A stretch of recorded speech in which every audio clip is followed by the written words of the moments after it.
दोस्तों अस्सलाम वालेकुम। मैं एजाज हुसैन आप लोग के सामने पेश हुआ हूँ दो चीज़ों को लेके। एक वो जो सबूत मांगते हैं कि तुम बेगुनाह हो या गुनहगार हो, उनके लिए मैं सबूत लेके भी पेश हुआ हूँ। मैं एक सबूत मैं बताता हूँ कि मैंने वोटिंग किसको किया, मैंने वोट किसको दिया शिया सेंटर वक्फ बोर्ड में। और दूसरे उन लोगों के लिए जो कुरान उठाने पे भरोसा रखते हैं, और मैं कसम खा के कहता हूँ कि मैं जो बोल रहा हूँ वो सच बोल रहा हूँ। अब माजरा ये है कि 20 तारीख को शिया सेंटर वक्फ बोर्ड का चुनाव था। उसके करीब 15 दिन पहले से 20 दिन पहले से मेरे पास भी बार बार कॉल आ रहे थे। एक एक लोग फ़ोन कर रहे थे कि एजाज भाई आप वोटर हैं, आप हमको सपोर्ट करिए, आप हमको सपोर्ट करिए। एक लेटर भी मेरे पास आया है एजाज नकवी साहब का, जो अमरोहा के हैं, वो भी मेरे पास पड़ा हुआ है। उन्होंने कहा मुझे सपोर्ट करिए। हमारे बहुत करीबी मीसम रिजवी ने भी फ़ोन किया कि एजाज भाई सरकार से बात करिए। उस दिन तो नहीं बात हो पाई, लेकिन दूसरे दिन बात हुई हमारी। जब बात हुई, बात कराया, सरकार से मेरी बात आई। उन्होंने कहा एजाज खैरियत से होंगे आप, और अब वक्त आ गया है मुकाबला करने का, सामने आने का, वोटिंग करने का।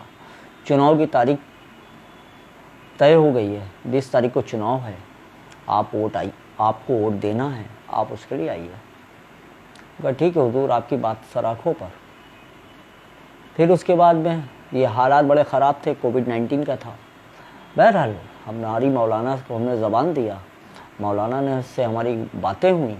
मैंने एक ना सोचा, 19 तारीख की रात को 1 बजे 1:30 बजे रात को तकरीबन हम लोग यहाँ से निकले।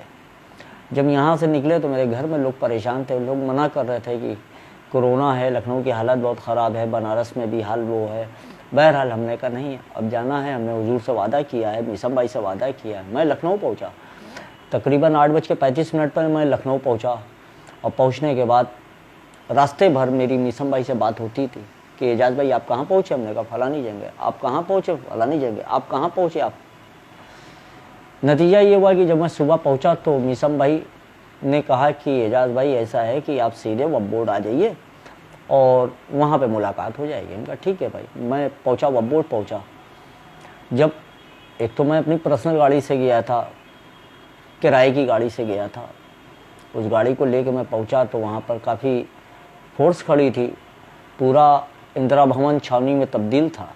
फोर्स ने हमारी गाड़ी को आगे बढ़ा दिया और हम गाड़ी से उतरे। और उतरने के बाद मैं ऊपर गया तो वहाँ किसी से मुलाकात का कोई राब्ता नहीं बना, किसी से कोई मुलाकात नहीं। यानी प्रशासन पूरी मुस्तैदी के साथ एक एक वोटरों को ऊपर भेजता गया और अलग बैठाता गया। ये सिलसिला चलता था। मैं वहाँ पहुँचा। पहुँचने के बाद में फिर मीसम भाई का फ़ोन आया, कहीं एजाज भाई मुलाकात नहीं किया। हम कहा भाई ऐसी सी बात है, क्या करें? कहीं अच्छा ऊपर पहुँचे? हम कहा जी। कहा कि ऐसा है कि अब एक काम आप ये करिए, 1 नंबर पे आप 1 नंबर का निशान लगा दीजिएगा और 5 नंबर पे 2 नंबर का निशान लगा दीजिएगा। और मुझे नहीं मालूम था उस वक्त के पहले कि कितने कैंडिडेट हैं, कौन कौन है, मुझे नहीं मालूम था। हाँ, सिर्फ एक नाम पूरे उत्तर प्रदेश में, पूरे जगह में एक एक लोग को पता था कि वसीम रिजवी खुद चुनाव लड़ रहे हैं। वसीम रिजवी का सबको पता था, लेकिन मौलाना साहब के, मीसम भाई के कैंडिडेट का किसी को नहीं पता था। लेकिन 1 नंबर और 5 नंबर मुझे बताया गया और मैं अंदर गया। और जाने के बाद मैंने रजिस्टर पर साइन की, अपना आधार कार्ड दिया। मुझको एक पेपर मिला जिसको बैलेट पेपर कहा जाता है। उसके ऊपर अधिकारी ने जब मुझको दिया और कहा सामने चले जाइए। मैं सामने गया और जाने के बाद उस बैलेट पेपर को मैंने देखा। देखने के बाद पता मुझे ये चला कि 1 नंबर पर अशफाक हुसैन उर्फ ज़िया साहब और 5 नंबर पर मौजूद थे सैयद मुशर्रफ हुसैन रिजवी साहब। ये 2 नाम सामने मेरे आया, जो कि आप देखें एक नंबर, ये एक नंबर में मैंने ये निशान लगाया, एक नंबर, जैसा कि मुझसे कहा गया था हुजूर ने। फिर उसके बाद मैंने 2 नंबर, ये देखिए आप, ये 2 नंबर दिख रहा होगा, ये मैंने इस पे निशान लगाया, ये 5 नंबर जैसा कि मुझे बताया गया। ये देखिए, ये मैंने किया, ये देखिए, आप देखें, ये देख लें आप। और इतना करने के बाद मुझको गुनाह की सज़ा ये मिल रही है कि मुझको लानती कहा जा रहा है, व्हाट्सएप पे मैसेज डाला जा रहा है, फेसबुक पे चलाया जा रहा है। ये कहाँ का इंसाफ है? ये कौन सा तरीका है? ये तो कोई बात नहीं हुई। आपने मुझे बुलाया और मैंने आपके बताए हुए रास्ते पे उठ दिया और आपका कैंडिडेट हार गया, मान लीजिए। वो मेरी भी हार हुई है। मैं भी इस बात को कह रहा हूँ कि मेरी भी, आपकी ही हार नहीं है, ये सबकी हार, हर शियाने अली की हार है। उसके बाद हमको लानती या जो भी कहा जा रहा है, हम उससे बुरा नहीं मानते, इसलिए कि मैंने क्या किया है ये मेरा अल्लाह जानता है। मैंने क्या किया है ये मेरा अल्लाह जानता है। मैं आपको फ़ोटो जो मैंने दिखाया, ये मैंने वहाँ बड़ी चुपकी से, बारीकी से मैंने इस फ़ोटो को खींचा। और आपके पास आपने सीधे सीधे कह दिया कि मेरे 6 लोग यही सच्चे हैं, इन्होंने वोट दिया। ठीक है हुजूर, आपने मान लिया, मैंने भी मान लिया।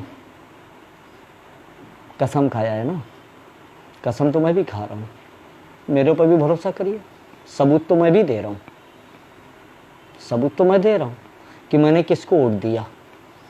मैंने बैलेट पेपर का फ़ोटो भी मैं दिखा रहा हूँ। हुजूर बहुत तकलीफ़ है हमें, मीसम भाई ख़ास करके आपसे। मीसम भाई आप हमारे अपने, आप हमसे शुरू से राब्ता कायम रखें। मैं वहाँ से आने के बाद मैं थक गया था, रात भर जगा था। आने के बाद मैं थक गया था।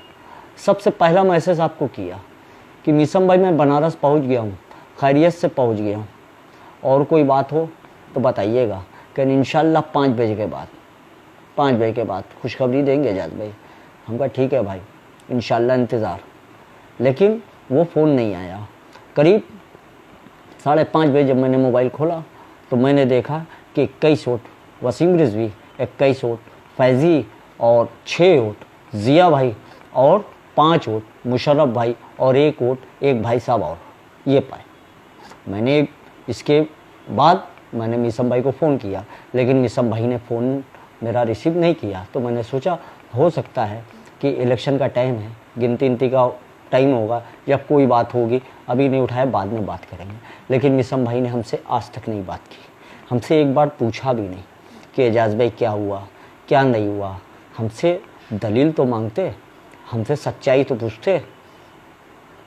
आपने एक लिस्ट जारी की और जारी करने के बाद में उस पर लिख दिया कि ये इतने नंबर का मुतवल्ली, बनारस का मुतवल्ली, ये लानती है।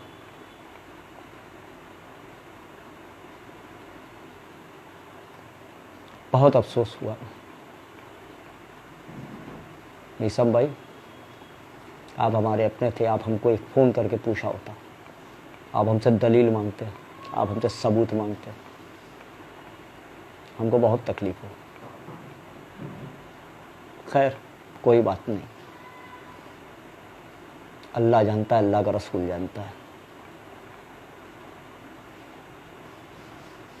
बहरहाल, लेकिन मैं एक बात साफ कर दूं कि मैंने वोट आपके कहने से दिया है, आपने जिसको कहा है उसको दिया है। ये बात तय है, और ये बात मैं हलफ उठा के मैं बोल रहा हूँ कि आपने जिसको कहा है उसको दिया है, जितना नंबर बोला है उतना नंबर दिया है, दूसरे वाले को जितना आपने कहा है उतना दिया है। बस मैं इतना ही जानता हूँ।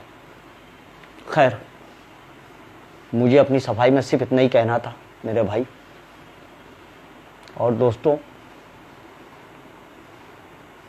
मैं भी अज़ादार हूँ, मैं भी मौला का चाहने वाला हूँ, मैं भी फर्श आज़ादी चाहता हूँ।